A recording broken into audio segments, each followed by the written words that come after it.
They can't sort it. Maxwell has taken his position in the centre of the goal, and here comes Colby Bishop, and Maxwell saves. So that is a poor penalty by Bishop. He didn't strike it anywhere near as well as he wanted. Didn't look confident all right the way through. I could tell what way he was going there. He's just going to hit it as hard as he can to the left hand side, and it wasn't even in the corner. It was a very poor penalty. This is answering your original question, because Jerry Yates, I understand, is the nominated Blackpool penalty taker. Took one in the success against Barrow, and he has put the ball on the spot. Again, he'll be a right footer. Toby Savin is on his line. Also only played 45 minutes, so should be fresh. Here's Jerry Yates, rolls it the opposite side, and Blackpool have an instant lead in the penalty shootout. Yates watched for Savin to make his move, and then just opened his body and rolled it into the other side. Here's Dion Charles, who is next up for Accrington. After one round of the shootout, Blackpool lead by a goal to nil. Jerry Yates scoring, and Colby Bishop missing. So the front two for Southport are going to be the first two penalty takers. Southport, yes, where Dion Charles came from. Sorry about that. Ex of Southport, first two for Accrington. Dion Charles wastes no time, right-footed, smashes it into the corner, and it's 1-1 in the shootout. But Accrington have taken two, or even Southport. No, Accrington have taken two, and Blackpool one. Ethan Robson is next to come, the first left footer of the evening. Goalkeeper swap positions. Again, you can probably hear the rain crashing down on the stand above us. Savin trying to make himself big. He has, of course, to keep his feet on the whitewash of the goal line. Ethan Robson, left footed, comes up and scores, impudently chipping it down the middle. Looks great when it comes off, and Robson has done the necessaries. AKA Houlihan, Reeve Preston. No, nothing can repeat that.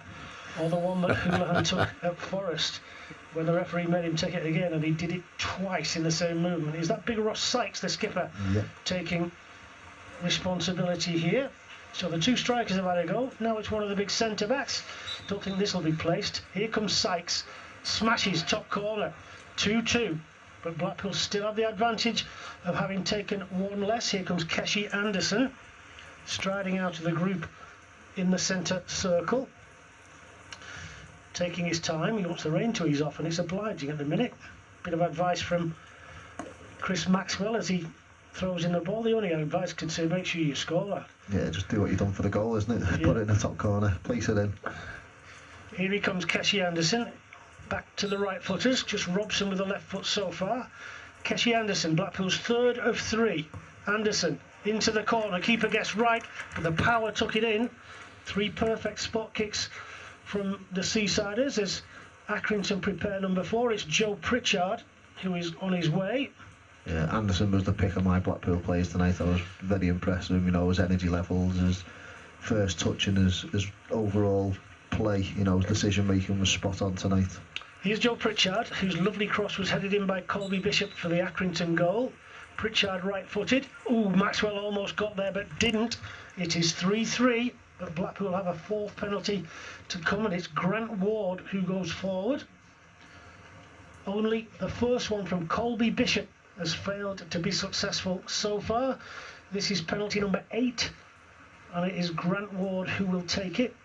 He's just making sure he gets the ball on the penalty spot. Wet night, of course, so your standing foot will have made a few inroads around it. Here's Grant Ward. Again, Savin makes himself big. Grant Ward for Blackpool.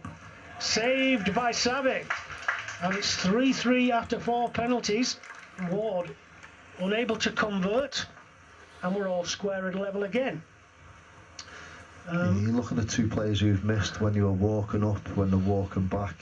You're looking if they had no energy to even kick a ball. The last 5 minutes, both of them, as we said before, Ward pulled out or realised that he had to chase back and he didn't really want to, and then Colby Bishop was struggling towards the last 5 minutes, and both of them, no energy and 2 poor penalties. Here's young Tom Scully. It's Accrington's 5th of 5, or maybe more, into the corner, sends the keeper the wrong way. So It's pressure on Blackpool now, and pressure on young Daniel Kemp, who held his nerve and won the last shootout against Blackpool. Accrington 4, Blackpool 3. This is the last of the scheduled 10 before we go into sudden death. This is in effect sudden death. It's score, you still keep going, miss and you're out. It's Daniel Kemp, wipes the sweat, the moisture, the rain off his forehead. Here he comes, Kemp, and skies it over the bar, and Accrington win.